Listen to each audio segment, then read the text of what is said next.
You're welcome. It was an engineer at Oklahoma State University. He invented this idea about trying to get retail traffic to kind of move off the streets, from time to time and not just cars sit there all day. Terrific idea. In fact, within a year and a half, that idea had gone around the world and was in virtually every city, and I would assume this one in very short time. But when your economy starts to reflect an industry as volatile as the energy industry, it can set up some boom and bust cycles. And that was kind of Oklahoma's history. Well, as good fortune would have it in the 1970s, we were going through one of the upsides of the energy economy. And times were really, really good. You may remember there were gas lines. The president was wearing a sweater. There was the perception that we were running out of oil. We were running out of natural gas. And so the price was escalating, and so the times in Oklahoma and our energy-based economy got better and better. And there was an assumption that the price of a barrel of oil was never going to go down.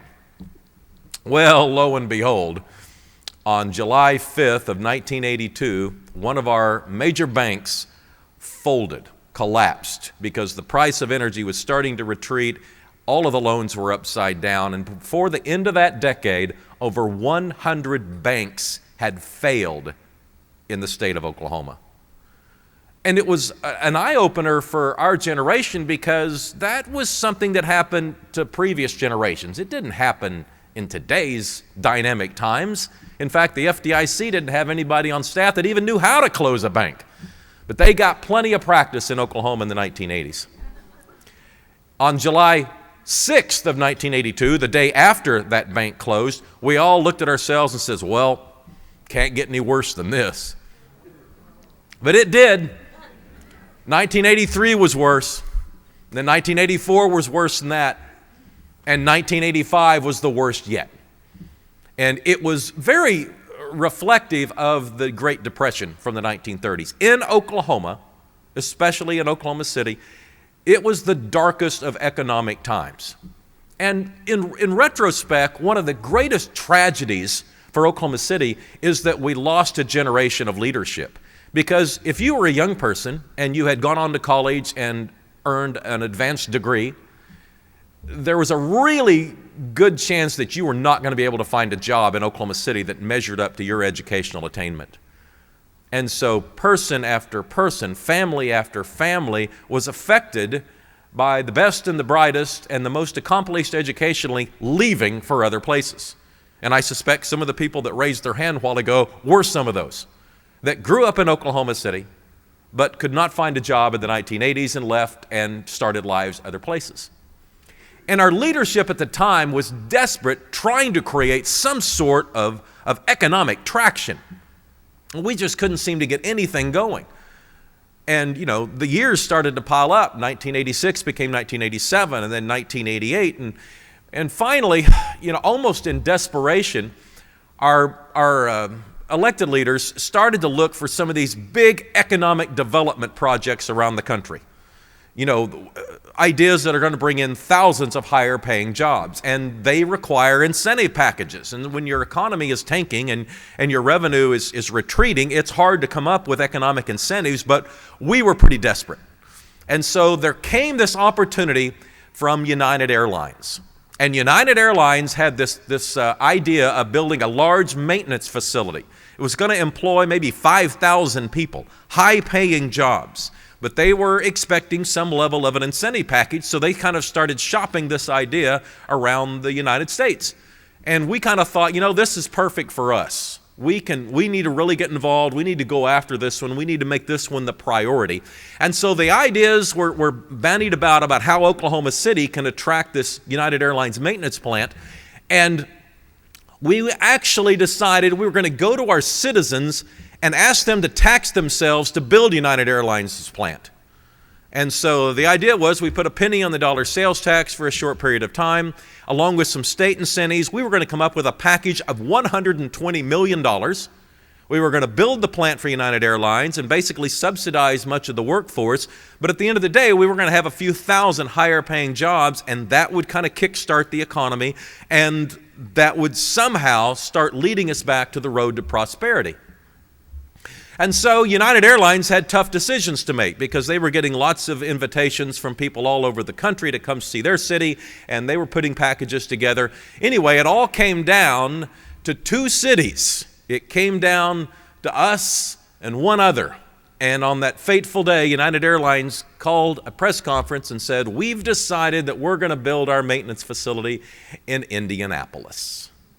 And this was after our citizens had voted to tax themselves to build the place for United Airlines. And so our leadership, felt like they'd been kicked in the teeth.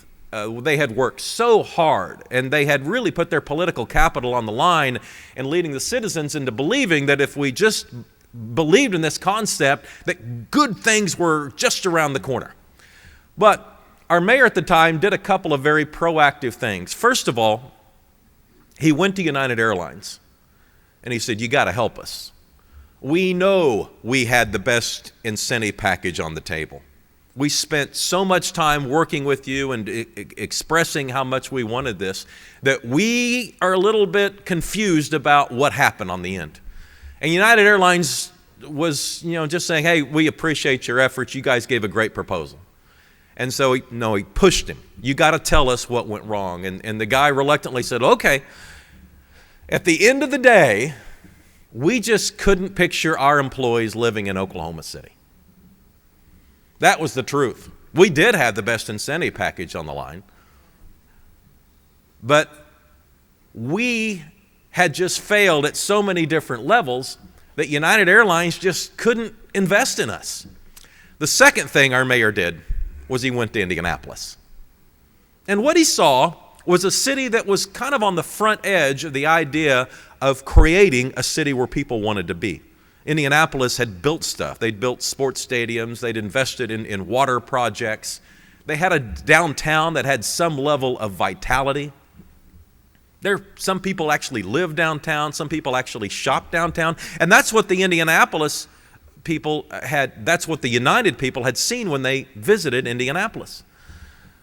And so we came back to Oklahoma City and started the idea of investing in ourselves, because we took one very positive thing out of that sales tax election that the citizens passed but was never implemented, and that is they were willing to tax themselves for a better tomorrow. They just needed a better plan that had been presented previously. And so the mayor came up with an initiative that he and others called MAPS, Metropolitan Area Projects. And it was basically just an investment in some infrastructure, and some of it could be called fluff. It was things like a new ballpark downtown. It was improvements in our performing arts center and improvements in our convention center and some money for public transit and some improvements out at the fairgrounds. We even had the audacity to put water in the river. Now, I know in Kansas City that's not a big deal. But believe me, in Oklahoma, I grew up in a city that the grown-ups called this big ditch the river. And we, in my generation, could never really figure out why. Because, we'd see in our geography books these massive amounts of water that flowed freely down rivers. And we look at ours and it was just a big ditch. And unless it rained, there wasn't any water in our river. The story was, in 1923, the river had flooded. It flooded in the spring, and it flooded in the fall. And our city leaders went to the Corps of Engineers and says, "You've got to keep that river from flooding ever again." Well, they did. They took all the water out of our river. And so our leadership in MAPS decided to build some low-water dams to impound the water, basically creating some river lakes. But at least the river had water in it. We also took an idea from San Antonio and built a canal through our entertainment district, which really wasn't much of an entertainment district at the time. It had like a restaurant. But nonetheless, the idea was to build a canal and maybe some riverboat rides, if anybody ever developed alongside it, and to sort of create some sort of water presence downtown. And so all of those ideas were placed on one ballot. And so the citizens went to the polls and they voted it up or down. I mean, you got all of these projects or you got none of them. And it was going to be a penny on the dollar sales tax for 5 years. Well, great campaign was run.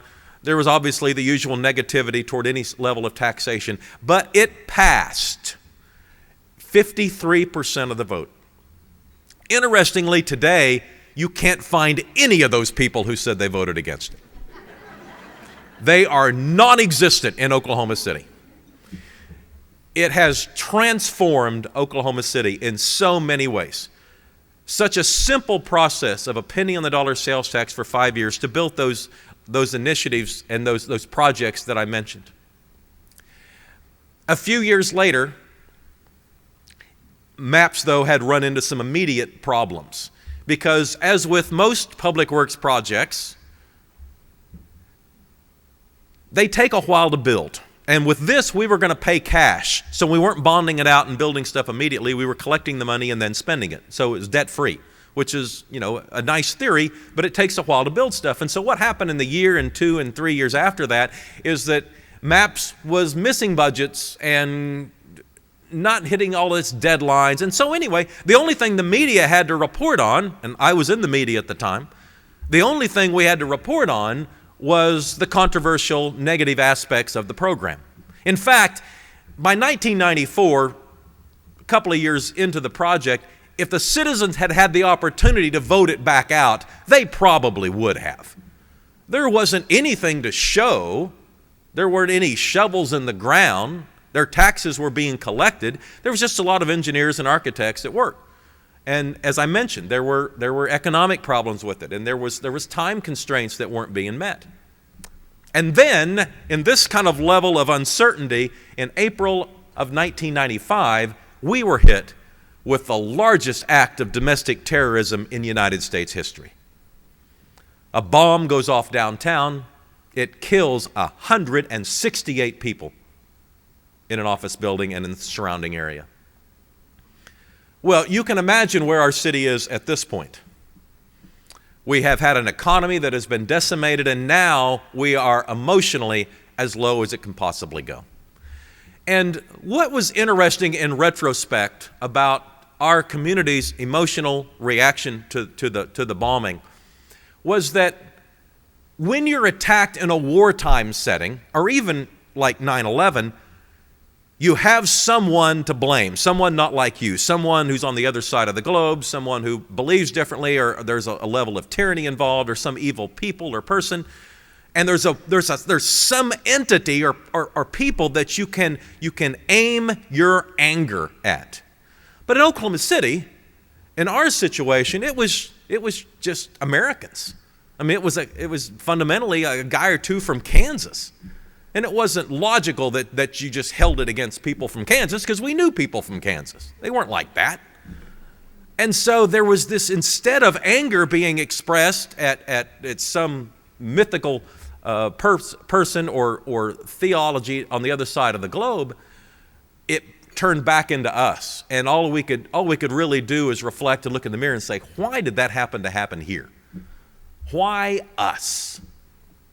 But just as two people who go through an emotional experience carry a bond that only the two of them can ever really understand, the entire city of Oklahoma City became bonded over that tragedy. It was as if we reached down collectively and pulled each other up. And although unity wasn't a problem in Oklahoma City prior to that, we have been inseparable ever since. Soon after the bombing experience and the cleanup and the emotional ideas of some level of closure and moving on, the MAPS projects started to open.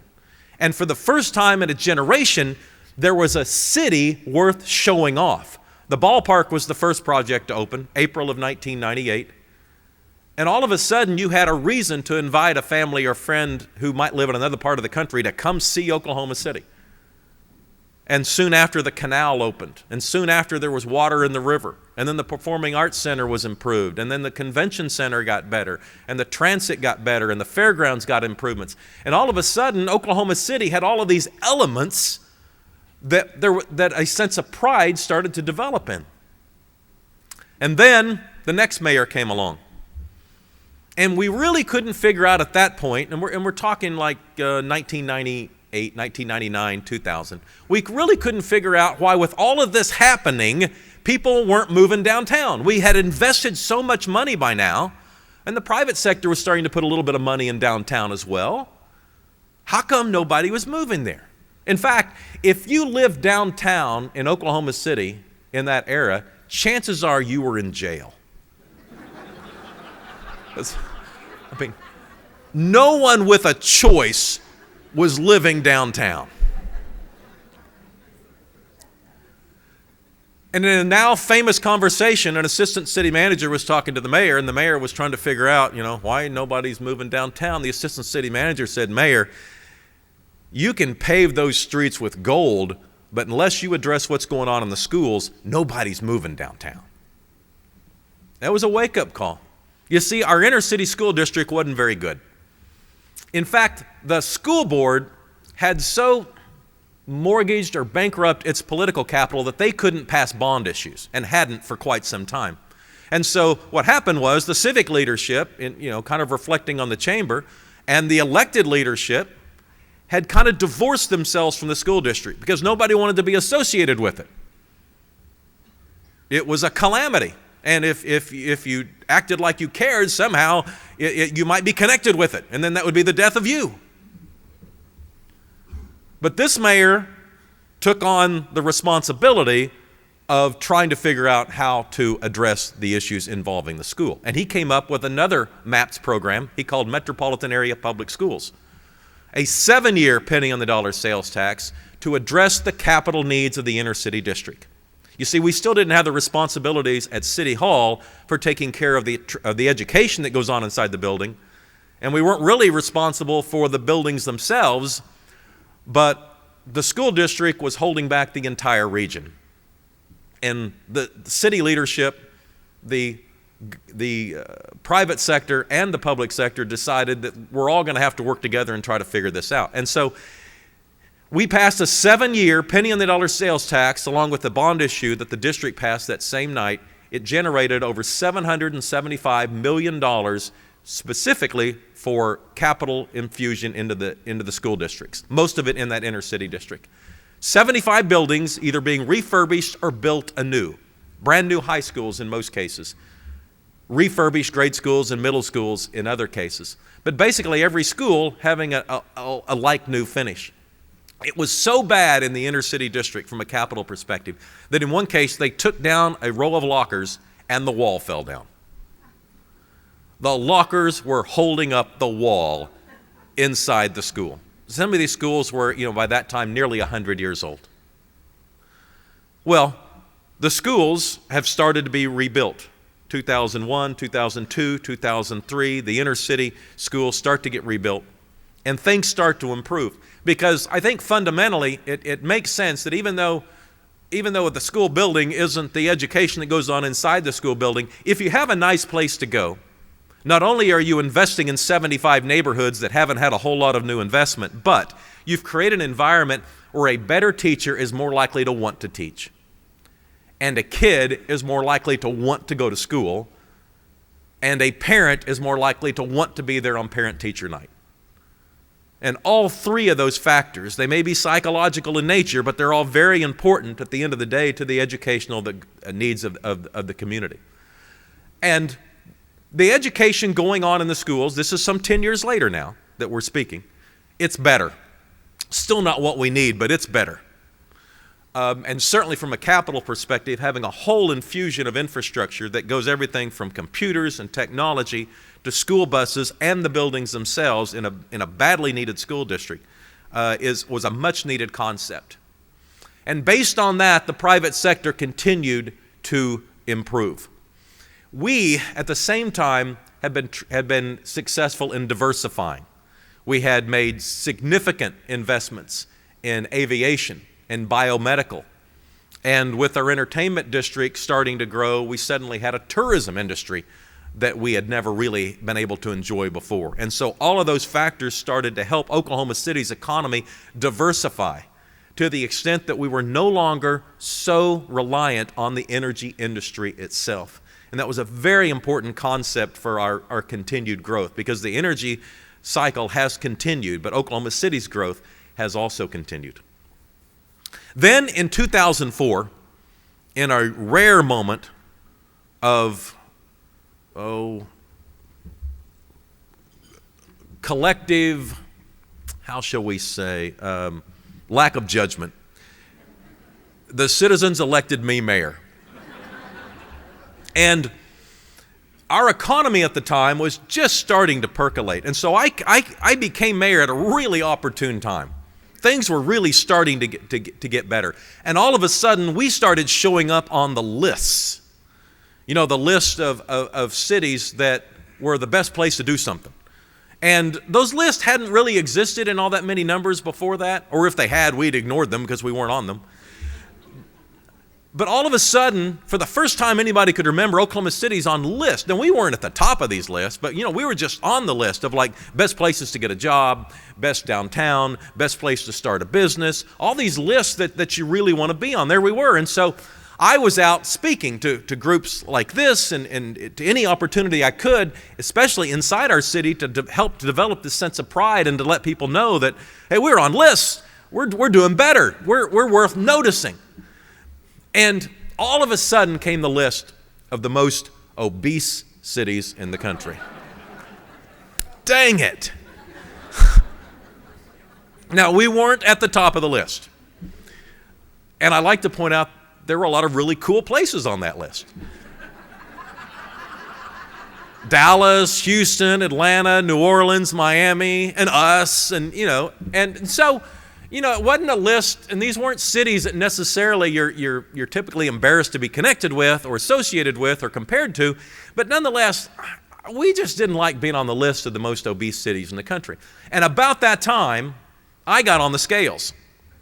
Now, I was a little bit reluctant, because nobody likes to get on the scales if they hadn't been watching their weight, but I got on the scales that day, and it said I weighed 217 pounds. I thought, that's a little high. And then I went to this government website that kind of tells you how you're doing. And I type in my weight, and I cheated about a half inch. And then I type in how much I weigh, and it came back obese. And I remember thinking how stupid this website was. Certainly I would know if I were obese. But indeed, the weight had slipped up on me. And at 5'9.5" or 5'10" and 217 pounds, I was obese. And I remember thinking that throughout my life, it seemed like I had always struggled. And it felt like I was always on a diet.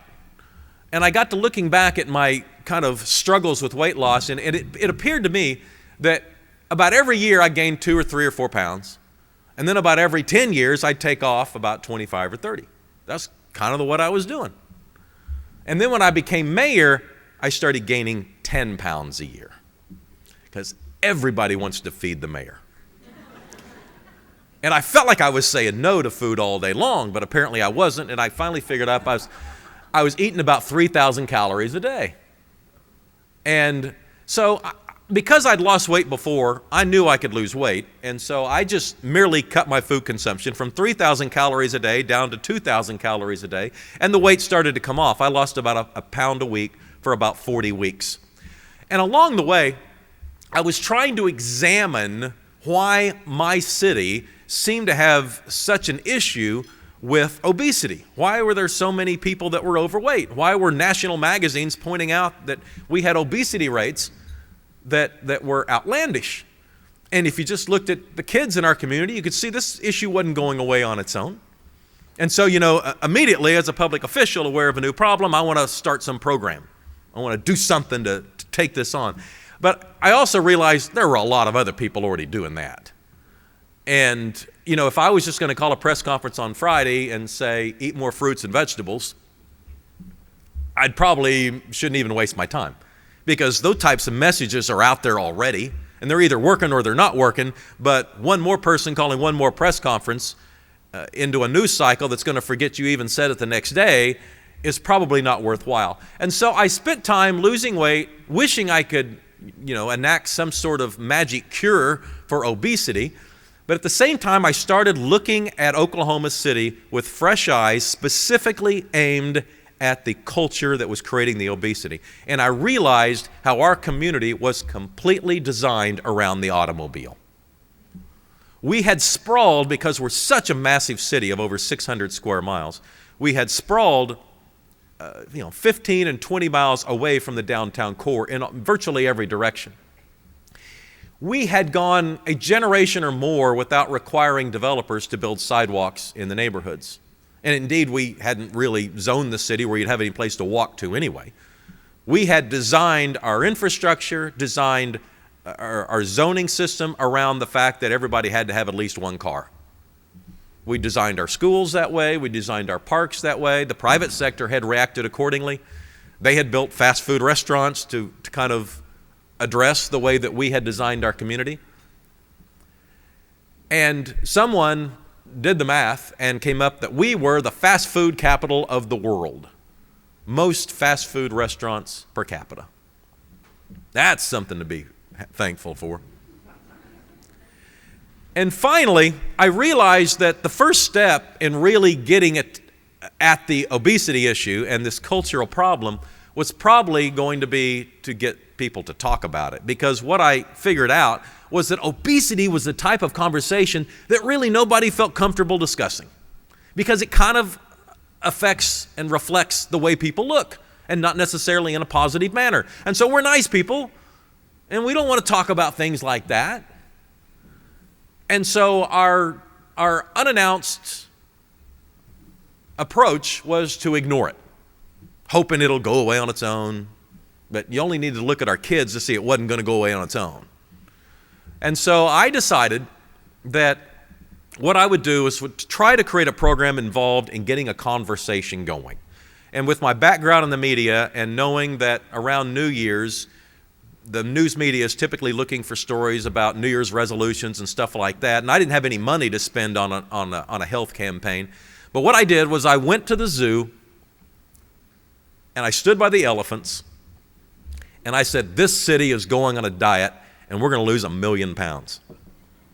Well, then all hell broke loose.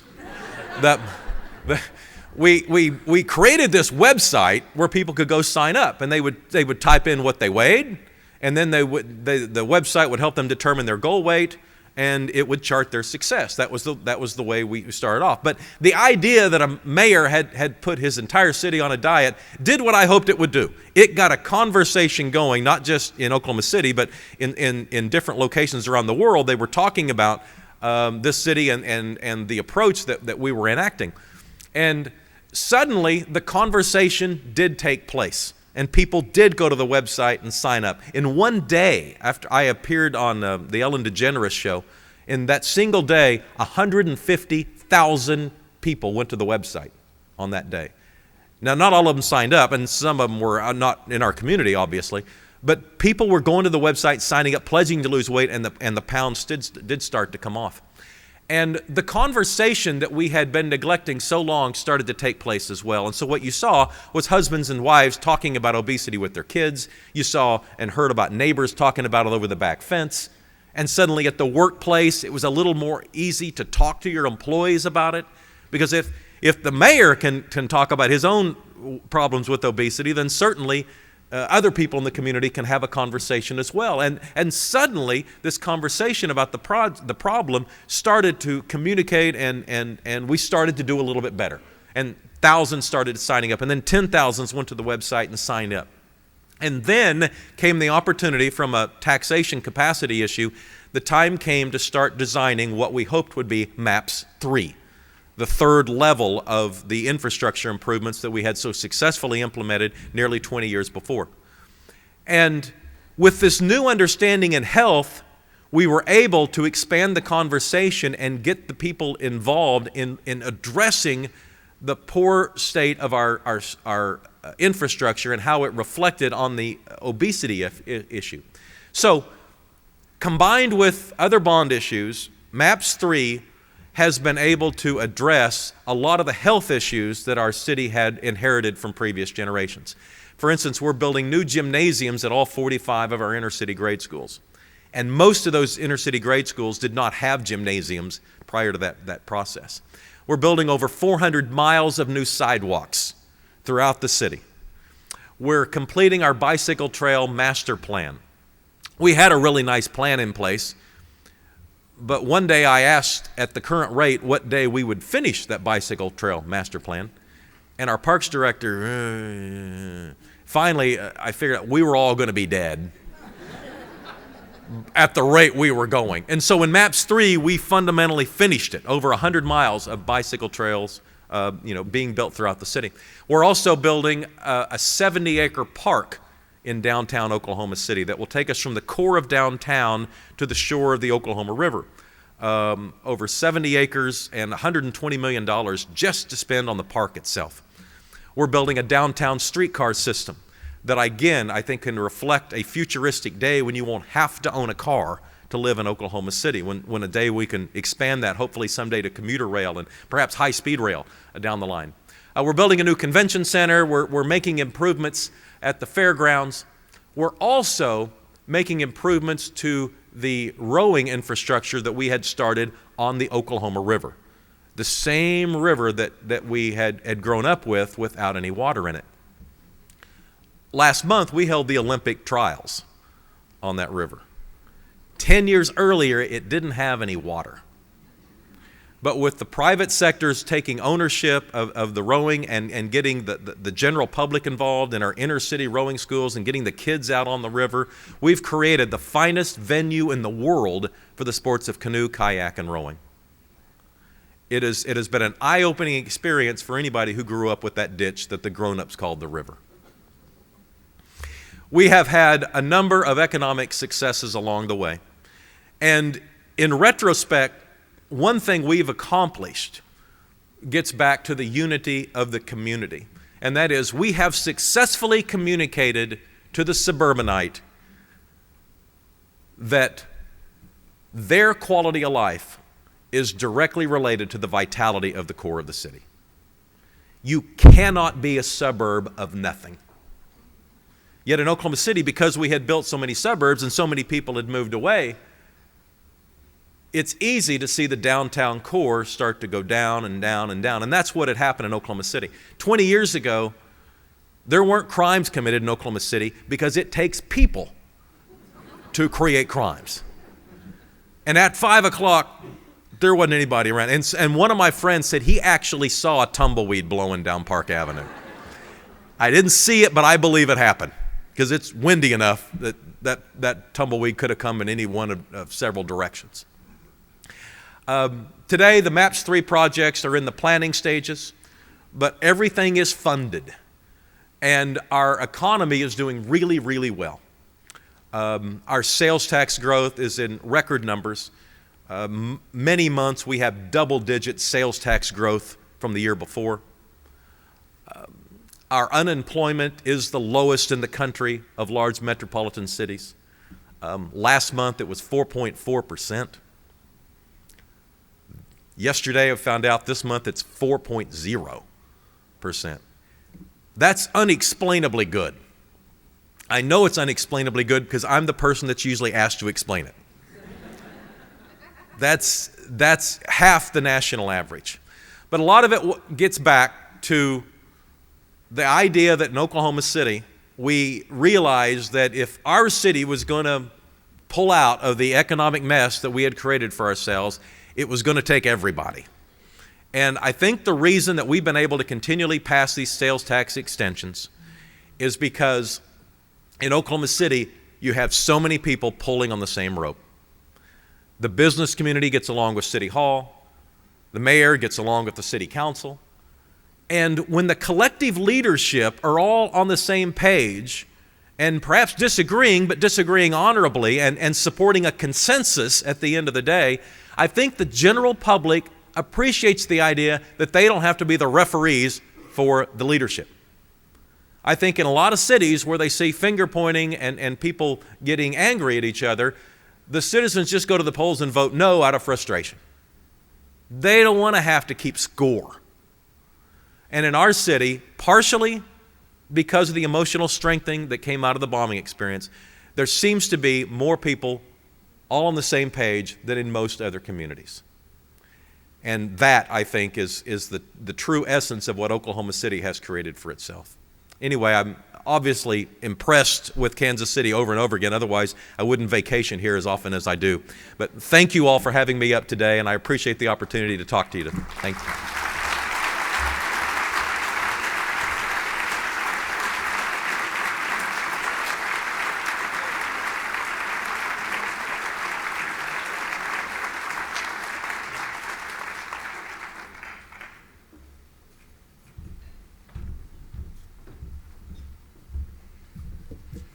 Thank you, Mayor Cornett.